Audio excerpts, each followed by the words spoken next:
Video शुरू करने से पहले एक सवाल अपने मन में रखिए।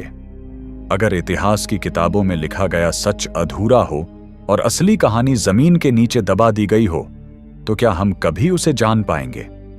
आज की ये कहानी अमेरिका के विस्कॉन्सिन राज्य से जुड़ी है, जहां 19वीं सदी में हुई कुछ खोजों ने पूरे मानव इतिहास की समझ पर सवाल खड़े कर दिए थे।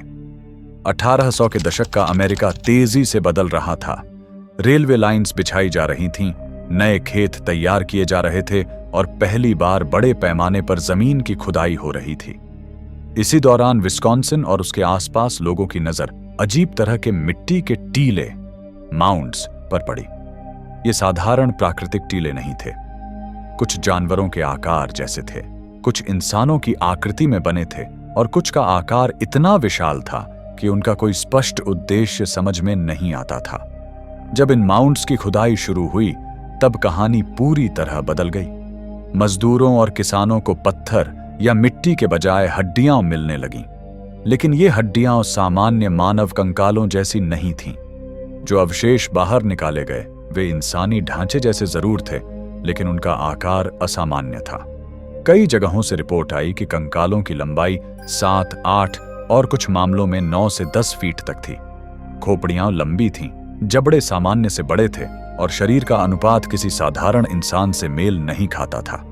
इन खोजों की खबरें उस समय के स्थानीय और राष्ट्रीय अखबारों में छपने लगीं।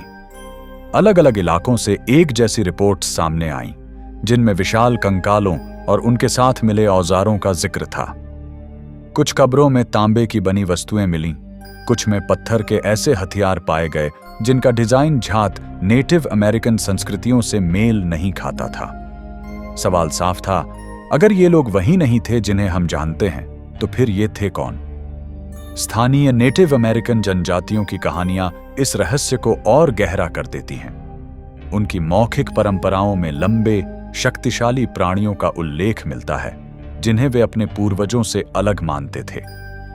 कुछ कथाओं में इन्हें हिंसक बताया गया है, कुछ में अत्यधिक बुद्धिमान। इन कहानियों को लंबे समय तक मिथक मानकर नजरअंदाज किया गया, लेकिन जब जमीन से मिलते जुलते भौतिक अवशेष सामने आए, तो इन कथाओं को पूरी तरह झुठलाना आसान नहीं रहा। सबसे अजीब बात यह थी कि जैसे जैसे ये खोजें ज्यादा चर्चा में आने लगीं, वैसे वैसे इनके सबूत गायब होने लगे। कई कंकालों को संग्रहालयों और शोध संस्थानों में भेजे जाने की बात कही गई, लेकिन आज उनके आधिकारिक रिकॉर्ड मौजूद नहीं हैं।